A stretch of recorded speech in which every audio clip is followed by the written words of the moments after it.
Top quality और consistent performance के लिए सिर्फ सिल्वर पंप। टॉप क्वालिटी और कंसिस्टेंट परफॉर्मेंस के लिए सिर्फ सिल्वर पंप, नाम याद रखना। घटना अशी आहे, हरिभाऊ यादवराव मोहड वय 63 वर्ष, राहणार काँग्रेस नगर, हे सकाळी 10:30च्या आसपास पोलीस स्टेशन येथे आले आणि त्यांनी सांगितलं की त्यांचा मुलगा वैभव मोहड वय 30 वर्ष हा सकाळी 8 वाजता कोणाला काही न सांगता घरातून निघून गेलेला आहे।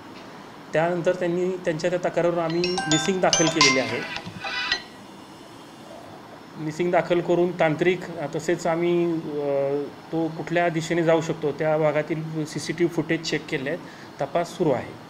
सर नेमकी आज ते कार्यक्रम काय होता? आज त्यांच्या मुलीकडेचं त्याचं लग्न ठरलेलं आहे। मुलीकडे आज हळद होती दिवसाला आणि उद्या त्या दोघांचं लग्न होतं। काही ATMमधून काही पैसे काढण्यात सुद्धा सांगण्यात आले? हा, पेटीमधून त्यांनी पैसे काढलेले आहेत, त्या दृष्टीने सुद्धा तपास सुरू आहे आमचा।